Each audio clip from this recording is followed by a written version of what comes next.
Hey family, I'm going to whisper because I'm working in Richmond on the case of Robert Greene and my family's asleep. But I'm fired up and I need you to get fired up too. Imagine if your son or daughter was sentenced to 35 years for no good reason. The only reason is because he's a black man. He was a black youth doing what people who have trauma in their lives do. They try to figure it out, and not everybody, but some of our young people figure it out in the wrong ways.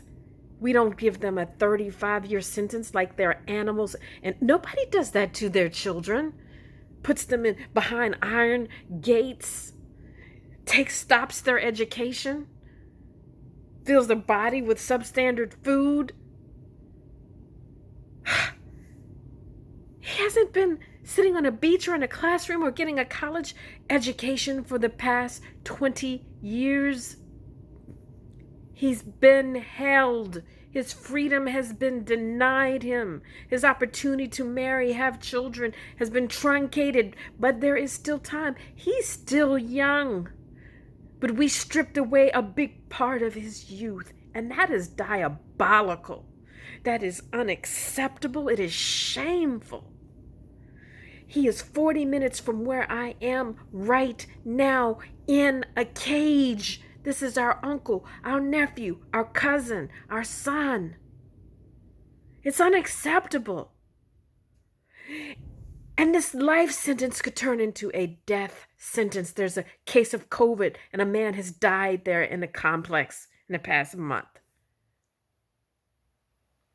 Why aren't we outraged? There are 1.7 million more people like him. We have to go get. The vast majority of people we lock up, only 3% are so dangerous. They have to be contained.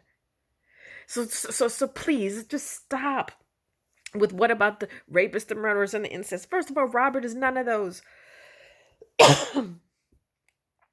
No indecent liberties with a child.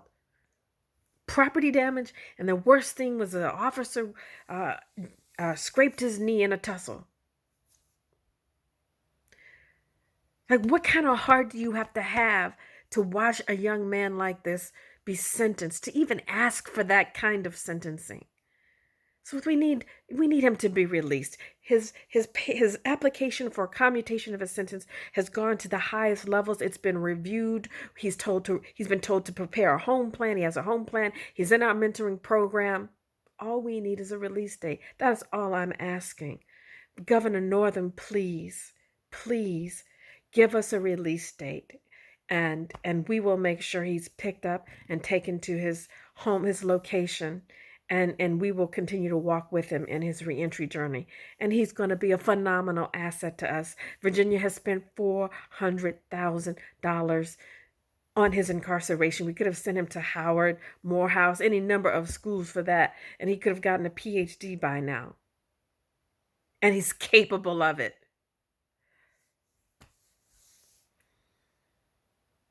So when his friends in Charlotte said, "Can you help us?" What could we say? What else? When his friends who live in Charlotte came to us and said, "Can you help us, Doc?" What could we say? I'm from Richmond.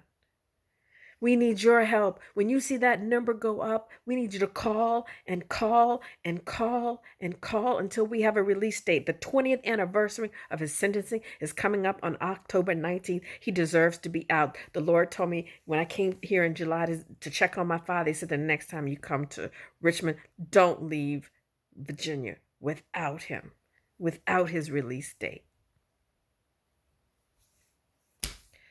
And so here we are. Please,